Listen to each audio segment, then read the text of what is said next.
Magandang araw Luzon, Visayas at Mindanao, Sabah. So welcome back sa ating YouTube channel na kung saan ako po ay maghahatid po sa inyo ng ilang update, ng ilang karagdagang impormasyon na nangyari po sa latest Senate hearing regarding po at related po sa Duterte War on Drugs. So dito po sa News 5, ito po yung sinabi. Pinabulaanan ni Executive Secretary Lucas Bersamin ang pahayag ni dating Pangulong Rodrigo Duterte na nanatiling laganap ang krimen sa bansa. Dahil po dun sa hearing mga kababayan, sinabi po ng ating former President Rodrigo Duterte na pagkatapos po ng kanyang termino within that 2022 nung nag-step down po siya, after that ay lumaganap na naman po yung krimen. Which is, pakiramdam ko personally, hindi ko po alam sa inyo, i-comment nyo po dyan sa comment section, talagang bigla na naman pong dumami. Okay, para sa akin pong mga naririnig, mga napapanood, sa mga nababalitaan, na nagkaroon na naman po ng lakas ng loob, ito pong mga users, mga pushers, mga drug lords na gumawa muli ng krimen dito sa ating bansa. At according nga po kay Senator Bato de la Rosa, nung pong Senate hearing noong October 28, ito pong taon, ay meron na naman pong mga drug lords na galing Davao na umalis na noon, pero bumalik ulit sa Pilipinas, bumalik ulit sa Davao, bumalik ulit kung saan merong pera. Dahil nga po wala na po yung kamay na bakal ni President Rodrigo Roa Duterte. So ito po yung kaakibat po kung ba't niya po ito nabanggit dito sa News 5. So binanggit ni Bersamin ang pagbaba ng bilang ng krimen base sa datos ng Philippine National Police. Pero ito po ay pinabubulaanan nga po ni Bersamin, yung pong statement ni President Rodrigo Roa Duterte na dumami na naman at laganap na naman ang krimen sa bansa. So sinabi po niya ni Bersamin na hindi po talaga tumaas ang bilang, bagkus ito po ay bumaba sa panahon ni President Bongbong Marcos. Dagdag niya na panatili din ang kapayapaan at kaayusan sa bansa ng may due process at hindi isinasantabi ang karapatang pangtao ng mga Pilipino.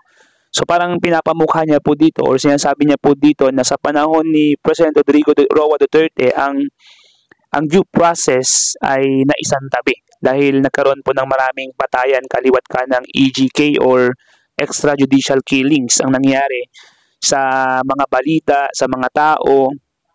So tinawag din ni Bersamin na outdated ang binanggit na impormasyon ni Duterte tungkol sa isang drug raid sa San Miguel, Maynila. Sa naturang kaso na aresto na ang isang suspect na sabat na ng drug paraphernalia at tinutugis ang isa pang suspect.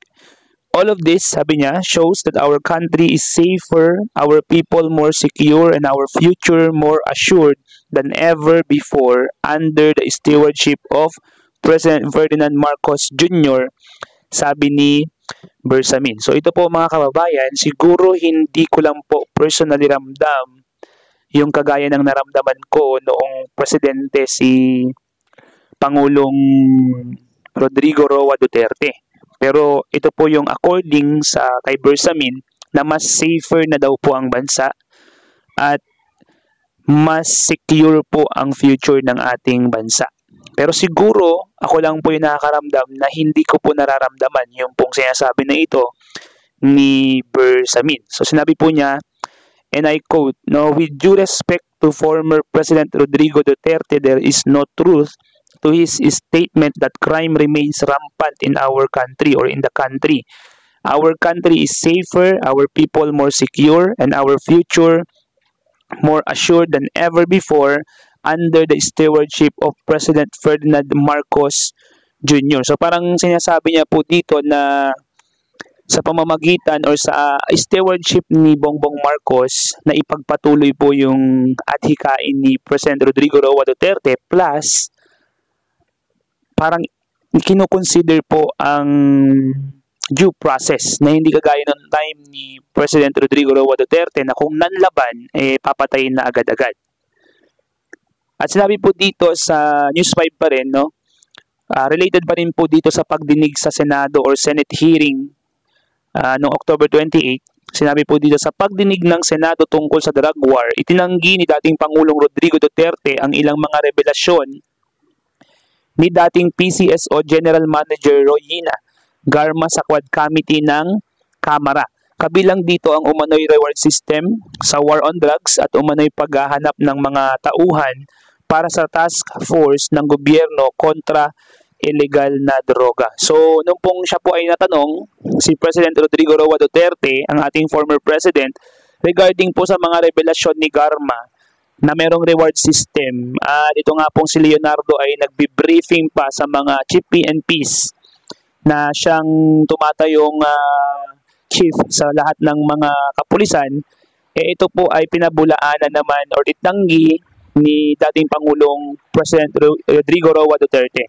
At yan nga po yung update natin ngayon mga kababayan dito sa ating channel na nangyayari sa Senate hearing. So kung gusto po ninyo na mga ganitong klase ng content, paki-subscribe naman po ang ating channel at paki-like po ang ating channel para ma-update ko po kayo sa mga susunod nating videos na kagaya po nito. At once again, this is Pilipinas News Channel. Yan lamang po ang mga balita sa mga oras na ito. Peace out.